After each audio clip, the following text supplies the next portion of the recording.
Hey there, and welcome back to the Rebel Rant Series. Today's episode is all about why old Macs are better than the new ones. But before we get into that, in the future, I plan to take this podcast on the road and record episodes outside on the move. So if you hear any background noise or distractions, please forgive me. I'm all about making this podcast different and exciting, and that means taking some risks and experimenting with different formats. As you know, I've been working hard on my YouTube channel, and I want to bring that same energy to this podcast. What I'm sharing with you today is a bit delayed, as I'm actually doing something different right now, but I promise to share all the details once we have a community on various social media platforms. So make sure to follow me on YouTube, TikTok, Twitter, Instagram, or Facebook. I am someone who likes to do things differently. I'm not content with following the crowd or doing what everyone else is doing. Instead, I like to be ahead of the curve, to be at the forefront of new ideas and trends. I share what is that all about in my future episodes. As a tech consultant, I've come across many customers who ask me which Mac they should buy. My answer to them is always the same. It depends on what they want to use it for. As someone who's been working with Macs for years, I can tell you that the older models still have a lot to offer. You may be wondering why I prefer old Macs over the new ones.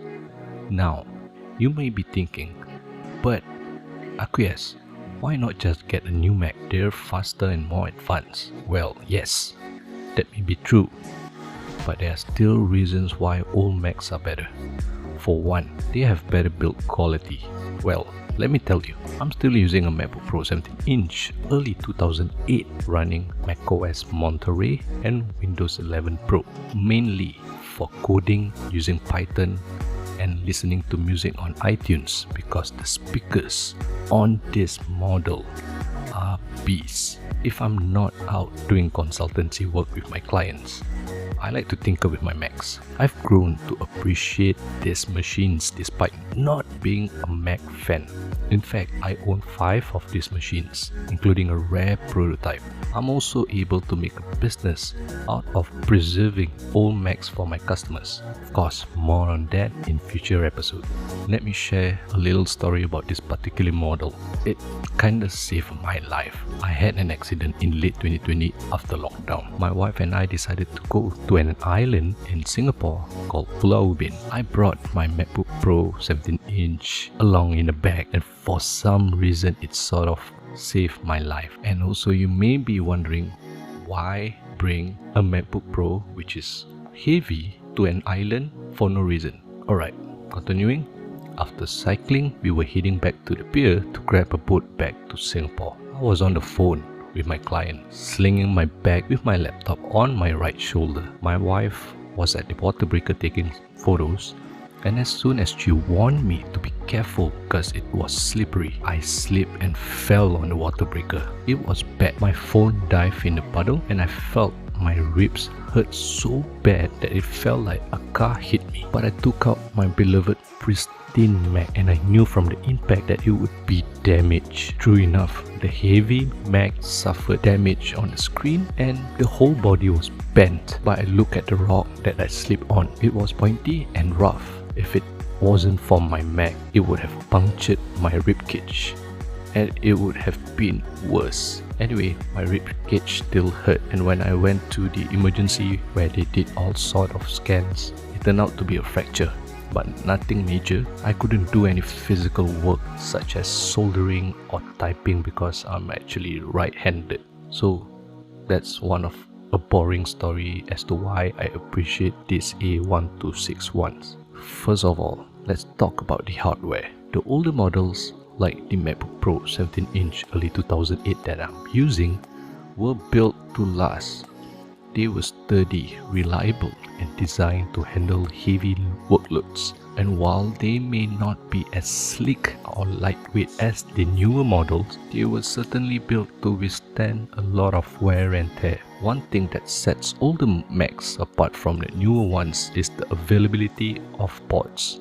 In the past, Macs were equipped with a variety of ports, including USB-A, HDMI, and Ethernet. But with newer models, Apple has moved towards a more streamlined design that often sacrifices ports in favor of thinner and lighter machines. While this may be great for those who prioritize portability, it can be frustrating for those who need to connect a variety of peripherals to their Mac. Another advantage of older models is the ability to customize and upgrade them. With newer models, Apple has made it increasingly difficult to upgrade or repair components like RAM and storage. But with older Macs, it's often possible to swap out components and boost performance without having to buy a whole new machine. And let's not forget about the software. While newer Macs come with the latest operating system and security features, older Macs can still run many of the same applications and programs. Plus,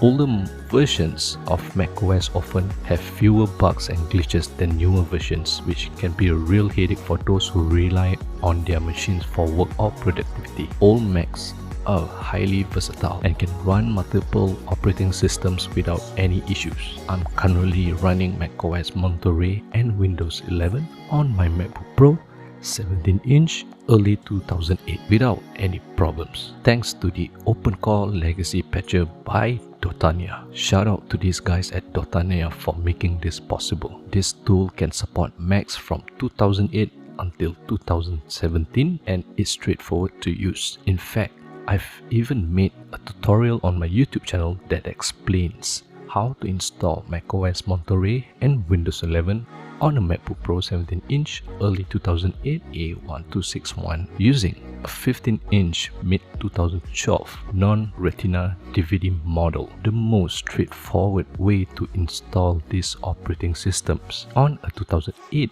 MacBook Pro 17-inch is to find or borrow a MacBook Pro 15-inch mid-2012 non-Retina DVD model and get a 500GB or 1TB SSD. Install the operating systems on the 2012 model and patch it up. Then take out the SSD, pop it on the 2008 model, install the patch, and you're done. Now, I'm not saying that all Macs are perfect. They do have their limitations, and there are certainly situations where a newer model might be a better fit. But for those who are looking to enhance their current Mac without spending thousands of dollars, an older model might be just what you need. In conclusion, whether you prefer old Macs or newer ones, it is essential to choose a machine that meets your specific needs. At the end of the day, technology is all about making our lives easier and more efficient, and both old and new Macs can do that. And that's it for today's episode of the Rebel Rant Series. Thanks for tuning in, and don't forget to follow me on all my social media channels for more tech tips and tutorials. Until next time,